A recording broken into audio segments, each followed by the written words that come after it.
The night buzzed with energy at Donovan's upscale restaurant in San Diego, the kind of place where everything sparkled. Crystal chandeliers dangled from the ceiling, casting a soft glow over pristine white tablecloths and gleaming silverware. The waiters, dressed in their crisp uniforms, navigated the room with practiced ease, delivering plates filled with delectable dishes. Amidst all the elegance, three women sat in the center, the clear leaders of the scene. At the head of the table was Evelyn Monroe, confident, rich, and unapologetically proud of her wealth. Adorned in luxurious jewelry and designer clothes, she carried herself as if she owned the entire restaurant. To Evelyn, the world was divided into two groups: those who had earned their place at the top and those who hadn't. Emily, a young waitress working the shift, was at the other end of the spectrum. She had been taking on extra hours, sacrificing her energy to save up for college. Her exhaustion was visible, and as she made her way between tables, her steps faltered just enough for Evelyn to catch a glimpse. The tight smile Evelyn wore grew colder as she noticed the young woman's mistake. To Evelyn, people like Emily were invisible unless they messed up. When Emily arrived at their table with their meals, Evelyn barely spared a glance at her before making a snide remark. "Is this supposed to be medium rare? It looks overcooked. And why did it take so long?" she asked, her tone dripping with disdain. Emily, trying to maintain her composure, quietly apologized, but Evelyn wasn't having it. "Don't bother apologizing. It's not that hard to get an order, right, is it?" she snapped, her words like daggers aimed at Emily's heart. The friends around the table snickered, delighting in Evelyn's cruel mockery. Emily's face flushed a deep red, her hands trembling, but she said nothing. At the edge of the room, a man in a simple gray suit observed the scene intently. His face betrayed no emotion, but his eyes didn't leave the unfolding drama. Emily, shaking, took the plate back to the kitchen, promising to fix it. But Evelyn, never one to let things slide, continued her cruel remarks. "They'll hire anyone these days," she muttered loudly enough for everyone nearby to hear. "How hard is it to carry food without almost dropping it?" Her friends erupted in laughter again, and Emily's heart sank. The sting of Evelyn's words hit harder than anything she'd endured before. The man in the gray suit never broke his gaze, but he kept thinking, evaluating. Evelyn's laughter and the discomfort of the room seemed to only fuel his resolve. "Did you see how she walked?" Evelyn laughed mockingly. "She could barely stand up. If she can't handle this job, she should go flip burgers somewhere." The customers around them began to frown, but Evelyn didn't notice. Or perhaps she didn't care. Emily, struggling to keep her composure, brought over a fresh plate, hoping this time would be better.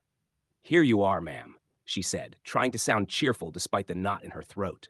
The chef had prepared it with care, but Evelyn's response was less than appreciative.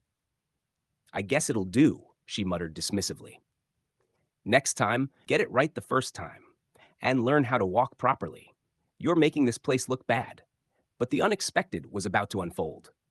The man in the gray suit, who had been quietly watching all night, stood up.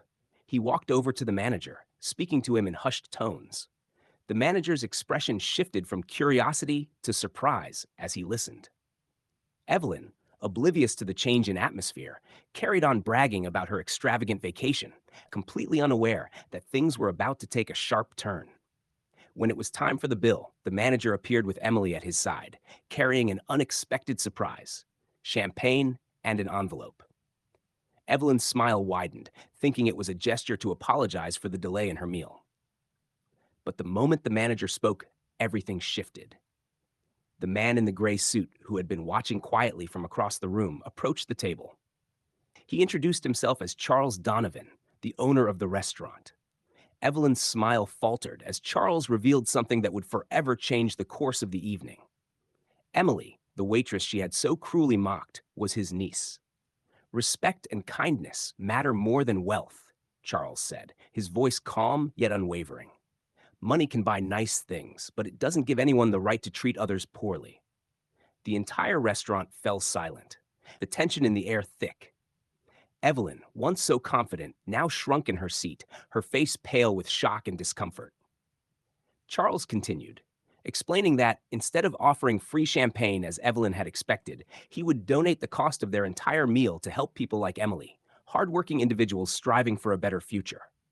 As Evelyn opened her mouth to defend herself, Charles gently but firmly cut her off. This isn't about punishment, he said. It's about learning to be a better person.